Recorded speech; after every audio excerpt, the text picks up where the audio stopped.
All right, what is up, guys? We got a good podcast today. I got my boy Armin is with me today, and we're going to dive a little bit into what Armin's been up to over the past, couple months, but where you were to where you are today, man. Appreciate you hopping on, and I wanted to talk right out the gate. Armin, when we first met, you first reached out to me.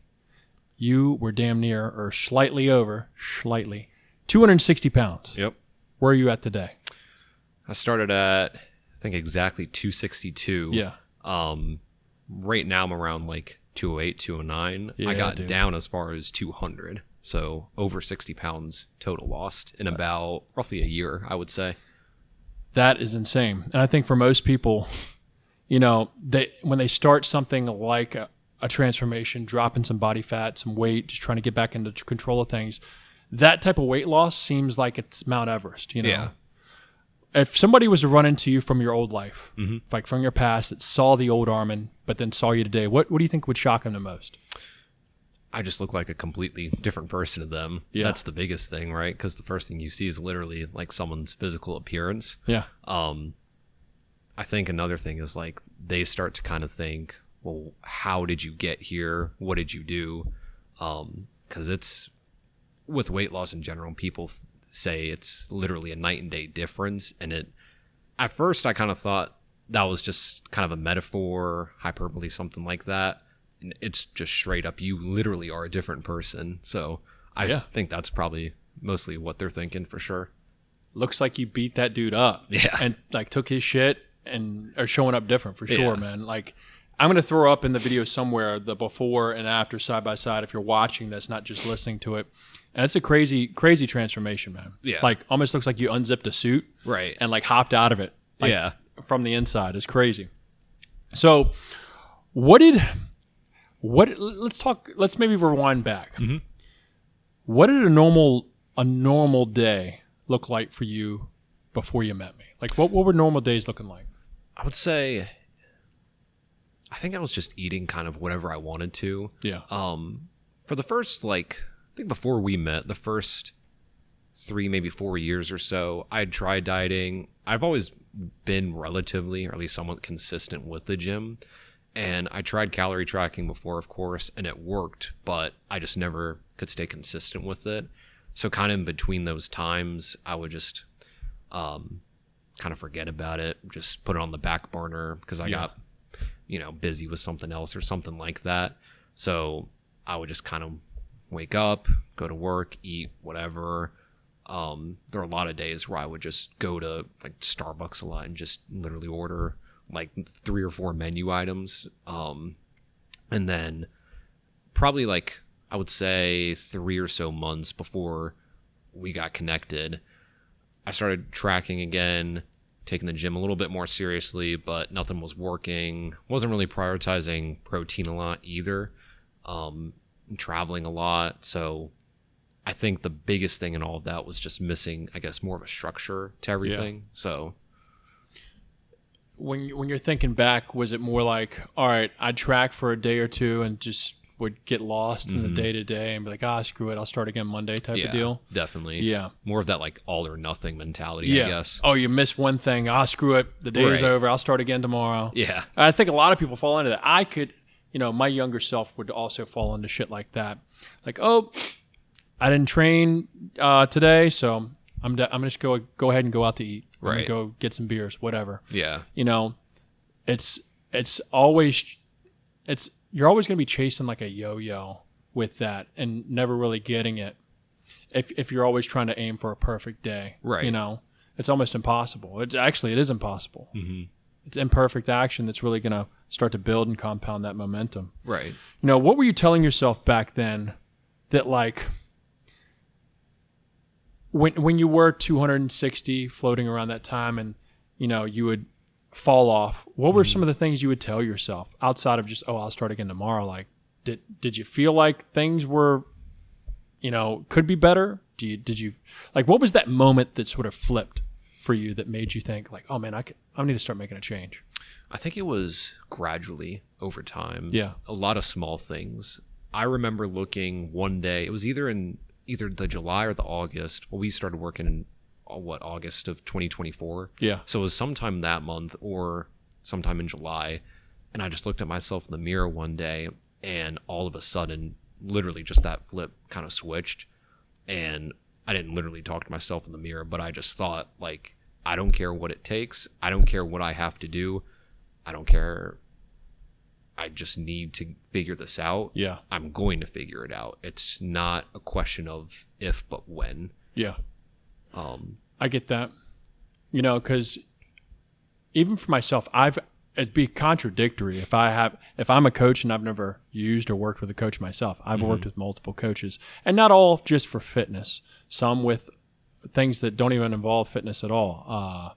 But some of the more recent things, like business mentorship of that such, I've paid thousands of dollars for, and you always think going in until you have made some investments in a coach, whatever aspect or niche that you're trying to learn or get better and sharpen that skill per se, you're going to think, oh, like, what am I going to get? Like you're thinking you're going to get X, Y, and Z. You're thinking you're going to get A, B, and C, but it's really going to be X, Y, and Z that you're going to get out of it. Yeah. So, for example, I've worked with coaches on business mentorship, stuff like that. And I was like, oh, I'm going to directly just start making money. But no, it showed me things that I was too hard-headed or in my own way, like holding myself back, that just made me be able to get out of my own way and start focusing on the things that actually move the needle forward. And what I'm kind of relating to is, you know, we can start to get in our own way. Like, oh, I know what I'm doing. I know I'm going to eat a little cleaner. Right. I'm going to go for a little bit more walks. I'm going to get it together. But sometimes you need structure, like you said earlier, or clarity on certain things you need to focus on that actually move the needle forward, instead of like splitting hairs or being a major in the minors per se. Yeah. You know, worrying about all these nitpicky things when it's actually like, all right, what truly gets me on base? Right. You know, what gets me that base hit? Yeah. Because that's ultimately the goal. We want to just get some small base hits consistently, and then next thing you know, we make a score. And not just with fitness, but I feel like a lot of things in life, we can get kind of stubborn, get in our own way, like you said, where we think we know what we're doing and we don't want to admit to ourselves like, oh, we should do some further research. We should look into this further. But again, like you said, we're just kind of holding ourselves back at that point. And it can be a fine line as well to like between that and I guess asking people, 10, 20 people their opinion on what you should do. Cause then it's almost like you're using people as a crutch. Yeah. If that makes sense. Finding that line, that perfect balance between the two. Once you can do that, I think that's really how you achieve your goals in life. Oh, hell yeah. There's so much out nowadays. Before we go forward, is my camera on? Yeah, you're good. Okay. For some reason, I thought I heard something like a beep or something, but maybe it's the AC. All right. But there's so many things nowadays that can get in our own way on that topic of paralysis by analysis. Right. TikTok, YouTube, Instagram, Facebook, the whole nine. Right. There's so much shit out there, which when I say shit, it's not like crap, but there's just so much information out there that it gives you this like sense of like you're doing something by watching it, but you're never truly implementing it. Yeah. For a lot of people, and myself included. You can watch like, oh, these meal prep videos and oh, these workout splits and this versus that. What's better? This type of training versus that type of training. It's like almost all this stuff works if you just get focused on one thing, one avenue, right? One plan, and just do it. And I think that's a big holdup for a lot of people nowadays that are trying to get momentum or traction built within their day, their life, is just getting sucked into the wormhole. And the quickest way to time collapse results and progress and a transformation is, like you said, you drew a line in the sand like, hey, I'm going to either find the information, I'm going to work with somebody, and not to say it has to be me, but I'm going to let go of the reins and all the chatter that's out there, the noise, put on some blinders, get on a plan, get on some type of structure, right, and execute on it, and see what happens. And damn if things, when you get kind of clear, things start to change. Right. Like I said, sometimes success is subtractive. And I had to learn that the hard way, and I still learn that daily on some things. You don't typically need to add more to your days. Mm-hmm. There's a lot of things that are holding us back, that are anchors, Yeah. that are either fucking up our time, pulling our time away from our day, which social media is one of those things for sure. Can be for me. And other things that just distract you that really don't push things forward. Yeah. And that's when having clear, concise structure, a plan, and just taking it one day at a time as best you can, that's where the traction begins, man. It's not overnight. And you made me think of another good point with that too. One of my favorite sayings in life is addition by subtraction. You get clear about what exactly it is that you want. That's one, I try and live my life that way. I'm a relatively compartmentalized guy. So it's not that like, I just think once you can, I guess, understand that saying and really apply it to your life, that's how you take yourself further, like you were saying. Yeah.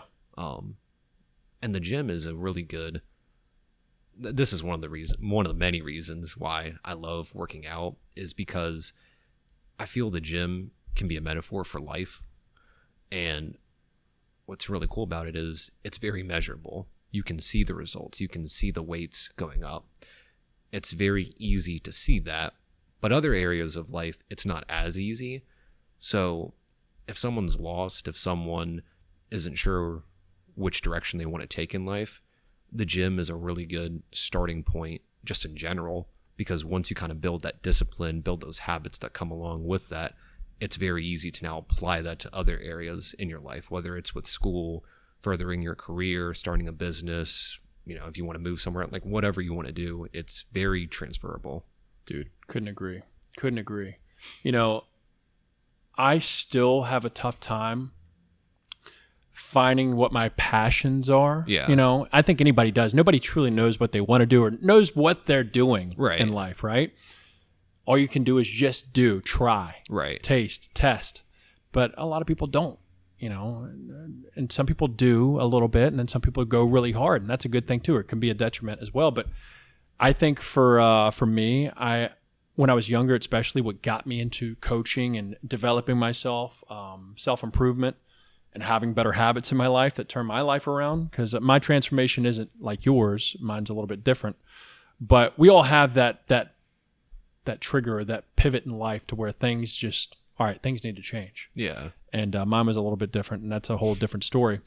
But I think a lot of people who don't have that passion or purpose in their days, we all do. Mm-hmm.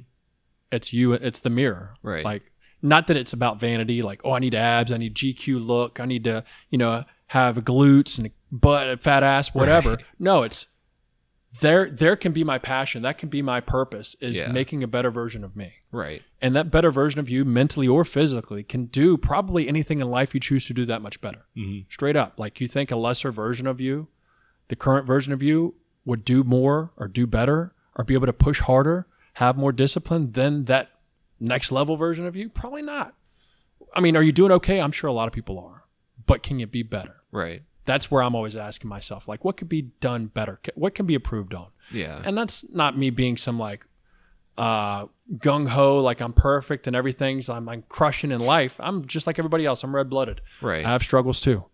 But one thing that's always kept me going and brought new levels, whatever that may be in my life, whether it's making a little bit more money, taking a risk over here on something that could better my future, building a business or businesses, reaching more clients, stuff like that. It's all been built through discipline in the gym, discipline with myself. And not that it's militant. I'm sure we can both agree on that. It's, we also live life. We can have some withdrawals, some fun in life. We can still Right. live, quote unquote, like a lot of people say, you got to live life. We do. Right. But we also know when to hold a standard. Right. And I think a lot of people, they're, for lack of better terms, zombies, Yeah. and expecting somebody's going to come along and fix their life for them. Mm-hmm. But the fastest, quickest step in the transforming your life is to transform you. Right. Straight up. And to piggyback off what you said, it's not about what you do all the time. It's about what you do most of the time. Yeah. Like you said, it's about having that standard, but also knowing when to have fun. because there's always a birthday party, there's always a vacation, this and that, whatever. Unless you're trying to be Mr. Olympia or something like that, you don't want to be that guy that stays back and eats chicken and rice and miss someone's birthday. Yeah. You know, at that point, you just have to, like, I don't want to say throw in the towel, but, like, go out to eat with your friends, with your family, whatever it is. Like, if you still want to stay on track with your goals, that's totally fine. Order off the menu, like, something that can best fit within your goals. Or if not, if you don't, like, it's just one meal, it's one day, you just kind of get right back on it next chance you get and move forward. All right. That's a good point. You know, there's going to be birthdays, events, travel, whatever. And there's something that I haven't spoke about it a lot, but it's something that does click into my head. Mm-hmm. There's a difference between real and ideal. Mm-hmm. You know, if you have goals, if you have ambitions with yourself, you're going to have to be real. And there's going to be moments where you're going to have to say no. Mm-hmm. And that's probably the toughest person to say no to is yourself. Because it's hard to listen to yourself, right? Like, it's hard to have that self-discipline. We can say no to others. It's still tough sometimes.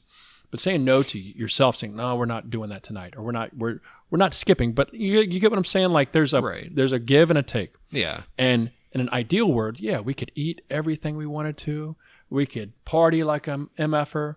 we could live high on the hog. Yeah. But in the real world, there's going to be some sacrifices, aka investments, that you'll have to make. Whether it's financially, whether it's with some food, whether it's skipping an event because you're doing or focused on a goal of whatever that caliber is or thing is, there's going to be there's a difference between real and ideal. And I think a lot of people get caught up in ideal, like, oh, it'd be, it's in the moment per se, right? Instead of thinking long term or bigger vision. Sure. But one thing I wanted to chime on, now that you dropped 60 pounds, and you've definitely put on some muscle since then. So think back to your first 30, 45 days of getting on some structure, getting on a plan. What are some things that pop up maybe that you thought that were more of a struggle than you thought it would be right out the gate, or like were hurdles? Yeah. I think the biggest thing for me was adjusting to the amount of calories that you wanted me to eat, because I remember even reaching out to you after you told me that you wanted me eating 1,800 calories a day. Yeah. And I was like, oh, that seems kind of small, too little for me. Like, I'm a bigger dude. You sure that's all I can eat? And you said, well, look, let's just try it for like a week or two. We can always make adjustments if need be, worst case scenario. So I just said, okay, like, let's roll with it. And from there, it did take me probably a good week or two to get used to it, but it just took a little bit of extra planning. Yeah. I was eating pretty much the same things each day, which was fine with me because it was stuff that I liked. I think that's really key when you're tracking your calories, because if you're just eating generic stuff like chicken and rice all the time, like, you're just going to get tired of it real quick. But that was the hardest part for me, was just getting used to that amount of calories. But once I did, it was pretty easy. And 1,800 calories felt like, oh, I can actually eat like a pretty good amount of volume with this. And this isn't me like advocating to only eat that number, because like everyone's needs are different. I mean, there's people that need, like, I've heard of some people eating like 3,000 calories on a cut. And I'll sit there and be like, how the hell can you eat that much on a cut, man? Like, that's wild. Yeah. But so reflecting back, what helped you out the gate, and I think this is for a lot of people, to start to build momentum, traction, and get like things going. It probably took some planning of your days, your food, right? Definitely. And not eating mindlessly or winging it, shooting from the hip most days, which I think is a shock for most people, not just you, myself included, thinking back into my life when things started to really level up, transform, and I started like really locking in, getting in like better and better and better shape, was when I started really sweating the details on my calorie budget for the day, like actually knowing about how much I was eating each day. Having some macro goals to hit, making sure I'm eating enough protein, making sure I'm not going over my carbs and my fats, which are energy sources, you know? So having some numbers or some targets to hit each day. Yeah. Help keep me from going in the ditches and just eating like a piece of crap, eating like an asshole, like my old habits would have been. Like, oh yeah, I'll just eat a little bit of this, a little handful of that. And next thing you Right. know, you're like, man, I don't know why I still don't really look different in the gym. I'm still going, I'm training my balls off, doing cardio occasionally. Sometimes I wouldn't. But I was like, man, I've been going to the gym, but looking the same, or sometimes getting a little softer looking. Yeah. For me. And it wasn't until I actually started to learn about calories, macros, and learning how to get close to those numbers and what was going to fit me and turn my life around and the way I looked, the way I felt, the way I thought. It was when things actually changed. And I think getting back to that moment for you, planning your breakfast, your lunch, gave you the structure. Because I think a lot of people, when they first start off and where things fall off, is they give themselves too many options, too many variants in their day. Creating as little friction as possible is number one, and that's by planning. So if you have a plan like, all right, Armin is eating this, this, and this today, or Right. the next 3 days. And then in 3 days, I'll switch it up. Giving yourself that, like, gives you, it takes out the thinking. And I think a Right. lot of people, when you get to thinking, you give yourself too much leeway, too much leash, you end up going into the ditch. Yeah. So having as little friction as possible by backward planning a day or two. It doesn't have to be your entire week, your entire life, but planning 80, 90% of it. Knowing, all right, I have a good little budget set up. I'm not going to go over that budget. If I had $100 to spend each day, I've planned out at least $80 worth of that. Yeah. The other 20 is for shits and giggles, maybe a little messing around, a little extra food, some things that might be off the cuff. And then also keeping it simple and consistent. So if that needs to be your breakfast and lunch, hell yeah. Yeah. And then dinner is like a nice little treat because it's something off the cuff. Right. It's something that still fits, obviously. You're still methodical a little bit about it, like being close, being accountable, but you can still have a little living life in there. Right. Still eat something that's different. Yeah. Eat something that isn't just chicken and rice or broccoli or whatever the fuck. You don't have to eat like that to get progress, to eat for your goals. Because most people, I'm sure, if you remember, like I really didn't tell you what to eat. Right. You know, of course I give suggestions, and if somebody needs it, I'm going to be like, hey, all right, this is how we're going to hit the goal, this, and that. But for most people, you don't eat like me. You might not like what I like. And that's okay. We're human. So having some numbers, though, to hit, to fill in with whatever you want to fill it in with is probably a good way to start. Yeah. What do you think some things have changed with now that you've dropped damn near 60 pounds, you know, we'll put some muscle on? Because obviously out the gate for you to getting back to the 1,800 calories, most people, you know, again, this isn't a blanket statement for everybody, just like you mentioned. Most people don't need to eat that little. Right. Most people might need to eat more. Some, depending on your size, you might even eat less than that. Yeah. Most people aren't 260 pounds. Right. Some people might start off at 140, but or even less. Some females I work with that are a lot lighter than that. But the quicker we can time collapse and get results out the gate, Yeah. the more buy-in you'll have with yourself. Not Right. with me, but for yourself. And that adds fuel to the fire. That adds like, oh shit, I'm seeing some changes. Okay, I'm going to lock in even tighter, a little harder. It's working. And I think some people, they don't give themselves, and 18 was a big deficit for you. Yeah. But they don't give themselves enough deficit to probably see enough to buy in. They're like, I saw a quarter pound, whatever. Right. And which they should be grateful for. Do you want that quarter pound back? When you ask them that, they're like, no. Right. I'll keep that quarter pound off. But in the moment, it's like, oh, it's only a quarter pound. So like to see a little bit good, especially when you have a considerable amount of body fat to lose, to see weight dropping pretty consistently, quickly, Yeah. out the gate helps. You know, 1,800 isn't a life sentence for you or me or anybody, right? Or whatever that deficit is. There's phases in life. There's seasons in life. And if the goal is to drop body fat, drop weight, all right, we're going to have to be in a pretty big cut or, you know, deficit to get that goal going. And you might be able to pull off the gas. If you want to lose it quicker or, lose it slower, yeah, you could add some calories back in. But at least everybody I work with, I want to get time collapse as much as possible. And then when it comes to time where we get to where we want to be, all right, let's pull out. We can increase, refeed our body, get back up some maintenance calories, some macros, and try and put on some weight, but solid weight, Right. not just bullshit weight, fluff, extra body fat, whatnot. And then you can run that for 12, 16 weeks, maybe longer if you wanted to. Depends on your life and what you got going on, goals. And then you can go back into another cut. Like for you get down to 200, jump it back up for a little bit, chill, cruise, maybe go into surplus. And then hit it again, and now you can drop below 200, I bet you. 100% you could, and it won't feel as hard as that first 60 was. You get what I'm saying? Now because you gave your body a little bit of time to rebound, per se, refeed. Right. So there's seasons, there's ebbs and flows, and nothing's ever a life sentence, because I think a lot of people, when they start with me, they're like, I got to eat this little for forever. It's like, no. Right. We're trying to get from A to B. And once we get to B, we can go to C. And C is going to be different. Right. And everybody thinks that they're like, oh, I got to eat this like this for the rest of my life. No.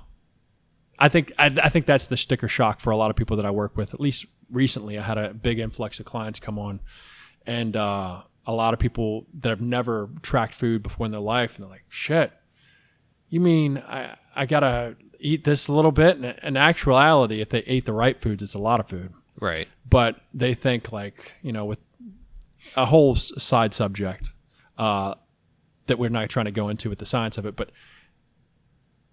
there's foods that are calorically dense, and there's foods that aren't as calorically dense that are more voluminous. And there's a way to play the game to be able to eat a lot of food still, but very low calorie. Right. Or lower calorie. To still feel good, feel fueled, not feel ravenous, but still lose some body fat or trim up, get in shape, get back control of your life.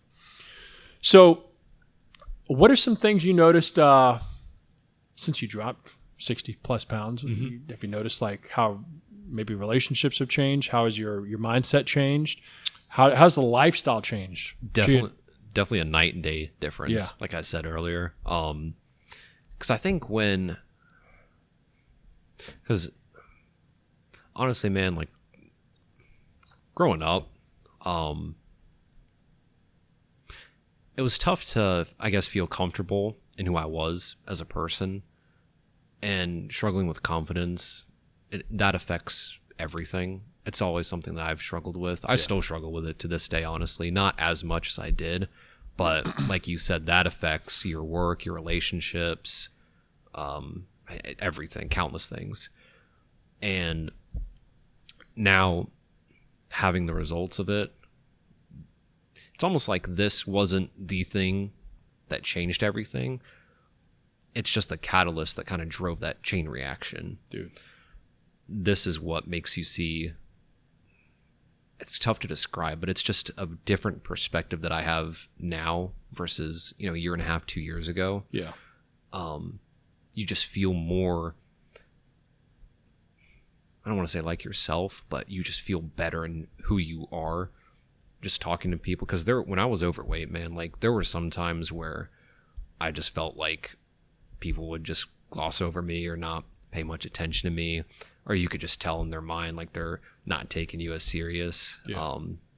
And honestly, like sometimes that hurt, and you come to realize like it was never really about the weight for me. Like I remember seeing this post a few weeks ago, and it's this guy who's sitting in an empty gym at night. It's just him. He's looking at the dumbbell rack, and there's a little text bubble above his head. Yep. And it says, it was never about getting jacked or never about losing weight, something like that. And then there's a little text bubble above the dumbbell rack, and it says, I know.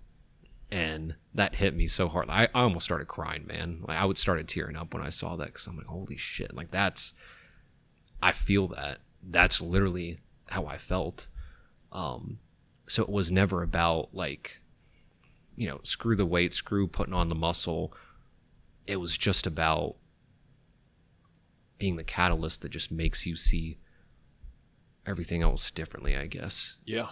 It helps ground you as well, I think. At least for me, it helps ground me with stuff that goes on in life. I mean, everything. 100%, dude.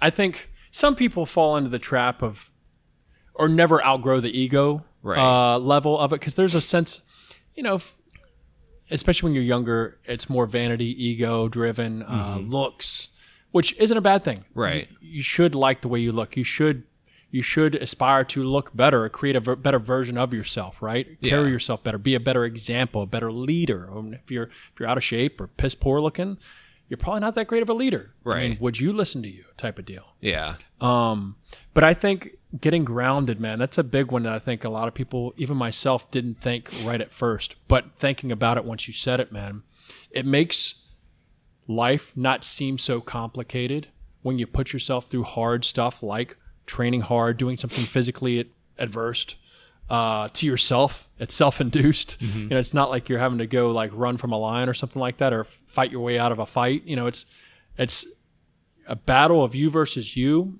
and you're able to like knock out some cobwebs or some stress, or just realize that those little things that I thought were problems really aren't that big of a problem. Yeah. You know, because I just put myself through some hard shit. Yeah.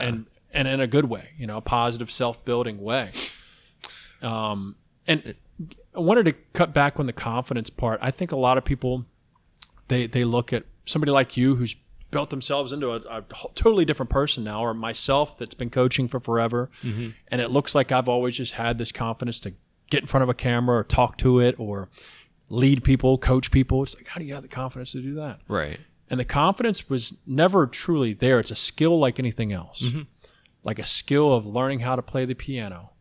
You suck at first. You don't really believe in yourself, but the more you do it, the better you get at it, the more time you put into it. You start to believe in yourself a little bit. Oh, I can carry a little tune now, a little 3-note tune. Damn, the little, whatever, Little Lamb song. I'm trying to think of it. I'm going dumb right now. But same thing goes with fitness. Same thing goes with exercise, developing yourself mentally and physically. Every time you show up, you follow through, you do that hard workout, even on the day when you didn't feel like doing it. It develops a skill point of confidence in yourself because you followed through on your own word. Right. You know, you listened to yourself. And every time, you know, I'm not perfect either. It happens to me. But every time that you skip these things, you think that, it's just whatever, you know, have that type of attitude with everything or a lot of things in your life, you're ultimately going to feel like you don't have a ton of confidence because you keep bailing on yourself. Right. You said you were going to start this. You said you were going to start taking better care of yourself. You were going to start eating better. You were going to start going to the gym, start going for some walks, and you keep pushing it off because, this little thing popped up, or, I don't feel like it, or, it's a cold day, hot day, rainy day, whatever. I'll do it tomorrow. You're actually deducting skill points from your tool belt, per se, every time you do that. Whether you realize it or not, you're actually building a bigger mound of dirt ahead of you to try and climb over. Right. Every time you push it off. Yeah. And again, I'm not trying to be on here like I'm perfect and I'm busting through everything. I have my own hurdles too, just like anybody else. But I've noticed that every time that I do continue to show up for myself with physical exercise, building my physical and my mental, it happens to show up in other areas of my life of discipline, grit, fortitude, mental toughness, and feeling more confident about myself and being able to do, or try at least, whatever I want to do. Right. You know, I'll figure it out. It's not that big of a deal. It's not that much of an issue as I thought. You know, whatever it is in life. I think a lot of people, you know, they get all pent up and anxious or sad, depressed about things that are outside of their control when they can start controlling themselves a little bit and making their life, at least the quality of their life, better with the things they can control. I think a lot of us, 99.9% of us, can dictate our quality of life with many things that we are in control of. You know, what we eat, what we drink, what we decide to do with our body or not do, who we hang around, who we listen to. And those are all choices, you know, unless somebody has a gun to your head. Right. But yeah, man, that's a good thing to hear about the grounded part. I never really, that's not the top thing that I thought, but now that you said that, again, I'm jaded. It's something I just do every day. It makes the day seem not as big of a problem most days. Right. When you go in there, you get a little workout in, you build yourself up or beat yourself down a little bit, whatever way you want to look at it. You're like, damn, I made it through something tough today. Ain't shit stopping me. Yeah. You know, I feel good. It's almost like you feel, again, other than being more grounded, it feels kind of tough to describe, but the best way I can explain it is the newer version of me feels just mentally sharper. Yeah. Like I'm more in control of things. Not that you can't be, not that I wasn't like in control of my actions or anything before, but it's just like you walk through life, like not cocky, but just like more ambitious and knowing like, all right, this is who I am. I know who Armin Sharigan is. Like I know who I am. I know what I want. I know what drives me. It just makes you feel more, I guess, like at peace with yourself. Dude, 100%. When you just said, you know who you are, that stood out to me. And that's where the confidence comes in. It's not cockiness, it's confidence in knowing who you are, what you stand for, what you do, what you don't allow yourself to do.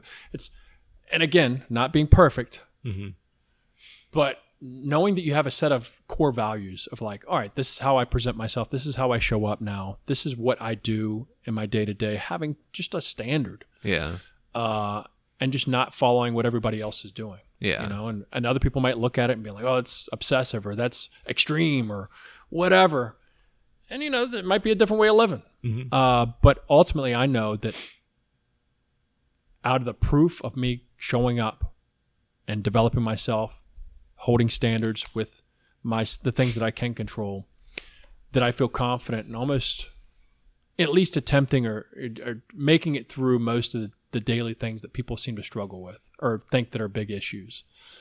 So I like that you sort of hit on that, knowing who you are. I think that you find that out a lot when you go through physically adverse stuff like this. And when I say physically, it's not just the workout. Yeah. It's everything outside of that too, of like your food.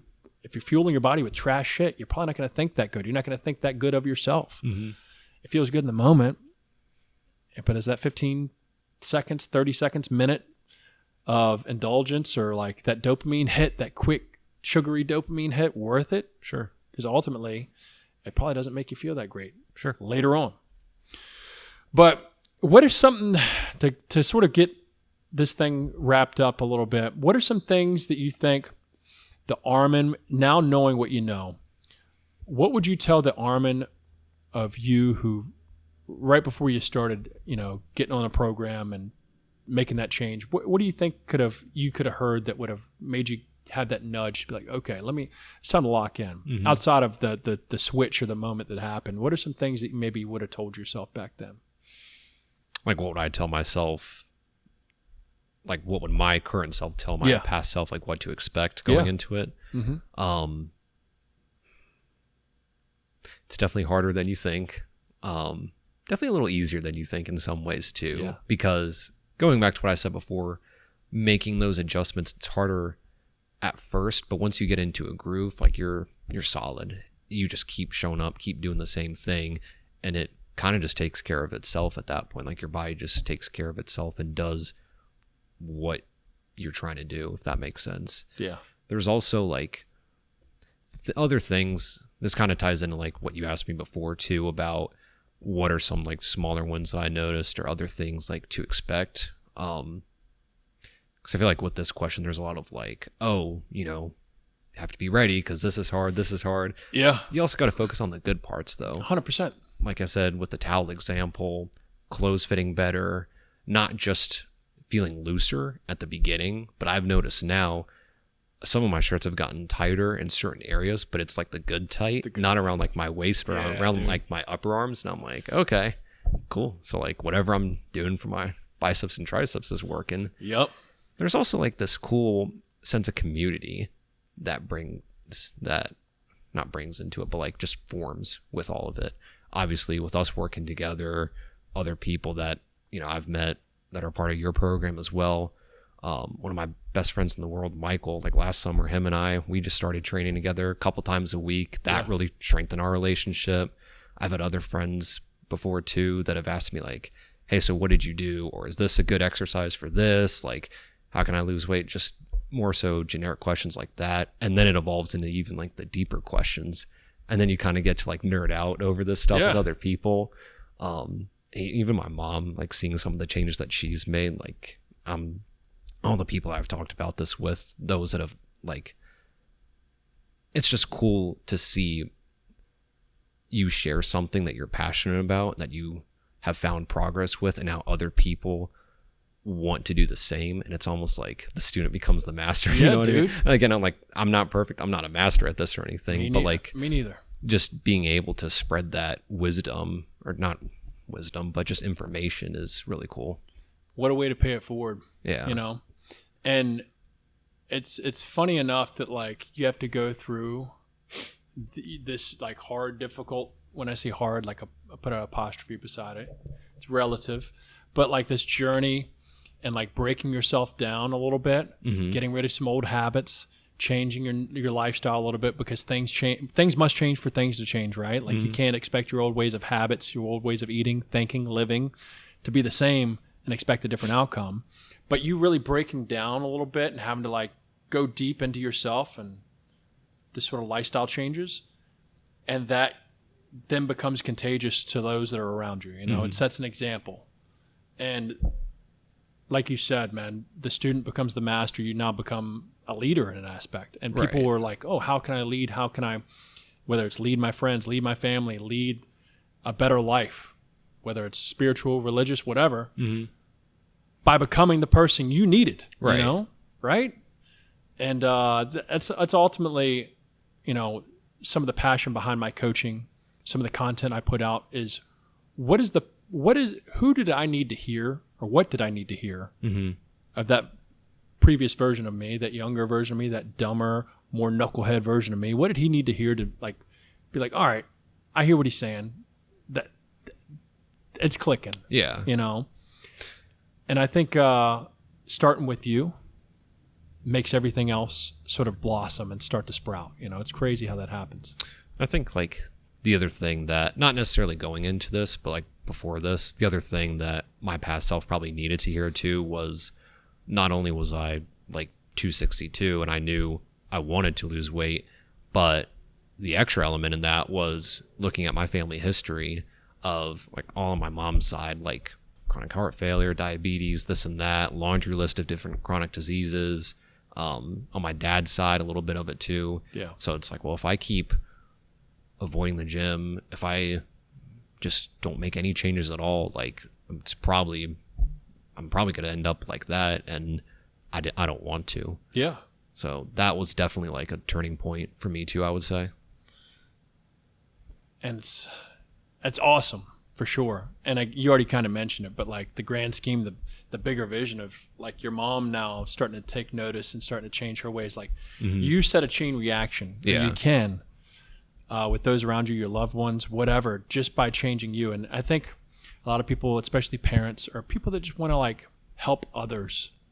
Because I talk to other people that either work in healthcare or business owners, other leaders, whatnot, managers. And it's like, all right, well, what's the quickest way to lead or develop those that are under you, or that look up to you, or that answer to you?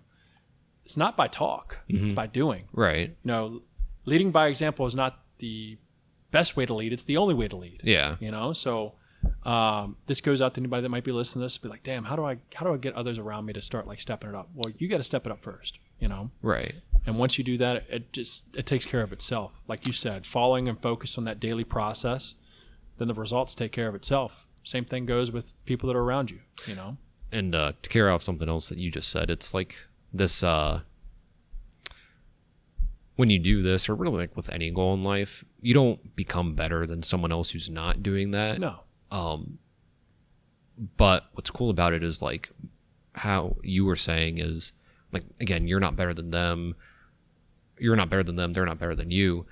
But at the same time, if whatever goal you're chasing, like kind of inspires someone to like go after their dreams, pursue their dreams, whatever that is, it's almost like you guys are working together indirectly to get what you both want. Yes. And just like forming relationships about that, like being ambitious about something. Like it doesn't have to be the gym. It can be about business or career, like whatever it is. It's just something cool to see. Yeah. Again, we keep going back to the gym example because like this is the base of the podcast, but it can be about anything in life. But it is for sure. the basics, man. I mean, the gym, the dumbbells, the weights, the hardcore, whatever. Like it doesn't have to be that. It could be at an ACAC. But the thing is, it dictates. It's one of the few things that does dictate the quality of your life. Yeah. Your fitness, your health, your body. It's the only thing you have in this world. Your clothes, your car, your watch, your house. It's all material shit. Right. You have to live in this thing, this vessel. And if you aren't taking care of it, you aren't building it to be a better, more capable thing, vehicle to get around in this world, like that's step one, right? And it's something we can control. And it's, again, I like that you mentioned that we aren't, at no point, at least through the people that I teach or coach and work with, or myself, I think that I'm better than anybody. Right. The ultimate goal is knowing that I'm better than me. Yeah. Same thing should go for you or anybody that's listening to this, watching this. We're good. It's the old saying or adage, it's you versus you, and it ultimately is. Right. You should have blinders on. Yeah, you can get admiration, inspiration from others, but we shouldn't be out there like saying, oh, I'm comparing myself to somebody's level 20 Exactly. when I'm at level 2 Right. or level 1. We have to take that stuff with a grain of salt or have some nuance to it and realizing that, man, okay, I could be there. I could work towards that. I'm not going to be like them. I'm going to be myself, but I'm getting inspiration or admiration, admiring these people and their characteristics, their habits, and I'm going to start implementing some of those things into my day to turn my life around too. And you bring up another good point too, kind of that, like, how's the saying go? Thief is the comparison of joy, or yeah. comparison's the thief of joy. That's it, yeah. So I'd imagine there's some sort of circle out there. Take someone like me who wanted to lose weight. He gets to the gym and he sees like the super jacked dude, clearly been working out for at least like a decade or something. Or no, sorry, let me backtrack that. Start with me, and then I see someone who looks like they've lost the weight, but they're just starting to put on muscle. And then I think to myself, like, oh man, I wish I was there because he's already lost the weight. Then you go to the next guy, and he's looking at someone else who has more muscle than he does, and he's like, oh man, I lost all this weight, but I really wish I had that much muscle. Like, I'm not doing anything good.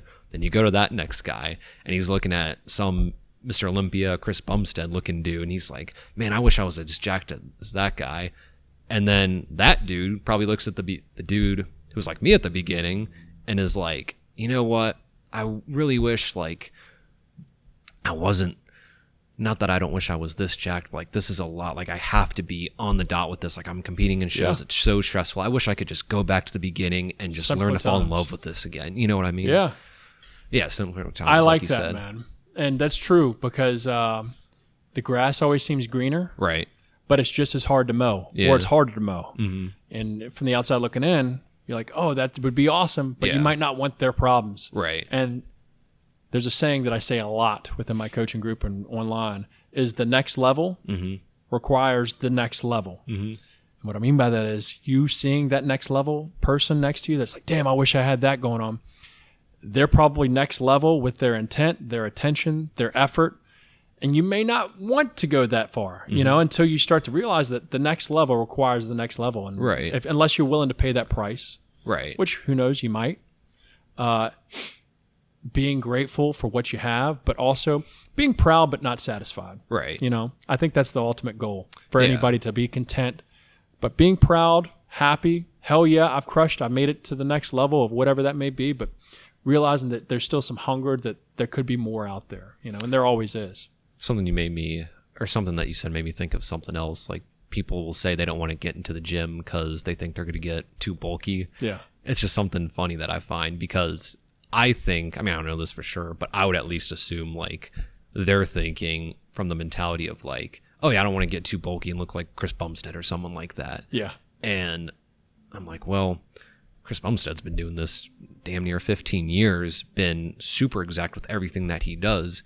I can almost bet my life, trust me, you will not get there in 3 months no matter how perfect you are, so don't worry about that. And that's not a bad thing. Like, most people don't want to do that, and that's fine, because bodybuilding is, in my opinion, I think it's one of, if not the hardest sport out there. Yeah.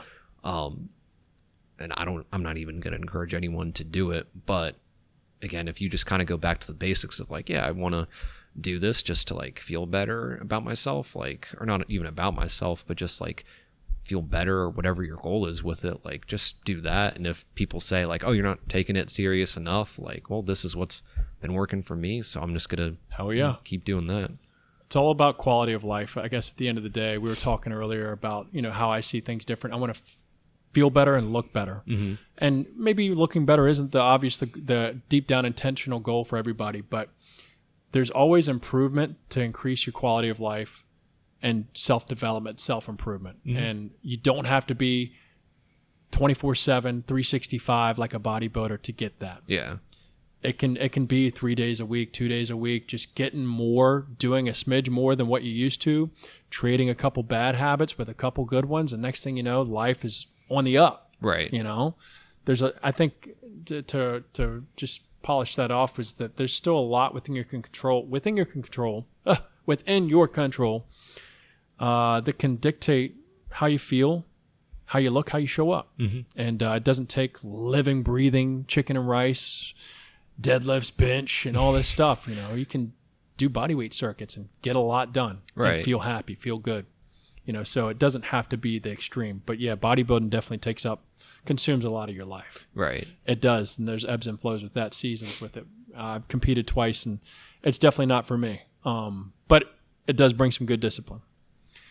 Well, Armin, I appreciate you hopping on, man, sharing your story. Is there anything you want to throw out there that's on the top of your head to send somebody off with a note of, a nudge or some positive energy or anything that might pop into your head? Just if you want to do it, just do it. Don't think about like having to be perfect with it. Just start small. Because again, people think like they have to just change everything right out of the gate and think, oh, I got to lift for 2 hours a day every single day of the week. I got to hit 10, 15,000 steps. Got to eat all whole foods. Like, no, you don't. I mean, if you really want to do that long term, like I'm not going to stop anyone from doing that. I'm not even that like over the top about it, but just start small. Start, like you said, 2 or 3 days a week. And if that's all you have time for, like that's fine. Or even just once, like do something to get started.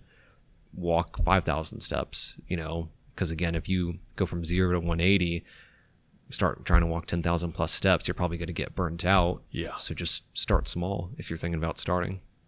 That's it. One foot in front of the other, one day at a time, and imperfect action, man. It's not perfect. Mm-hmm. I love it. Well, appreciate you, my man. Till next time, guys, we're out of here. Cool. Appreciate it, man.